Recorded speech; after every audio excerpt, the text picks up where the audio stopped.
Ceļa sāpes jauniem cilvēkiem pēc 35, 40 gadiem ir bieži sastopams. Man pašam sāp celis. Pie lielākas slodzes, ja tu gribi kaut ko paskraidīt vai kaut kur vairāk pastaigāt, celis sāk īdēt. Bieži vien tās sāpes neparādās uzreiz, bet viņas parādās otrā dienā.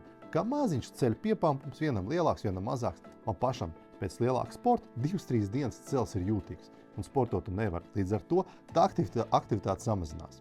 Ko es pats daru priekš savu ceļu? Es uztaisīju uz magnētisko rezonanci. Magnētiskā rezonansē tādas izteikts izmaiņas nav. Jā, mazi skrimšļu bojājumi, bet kurus nav jāoperē.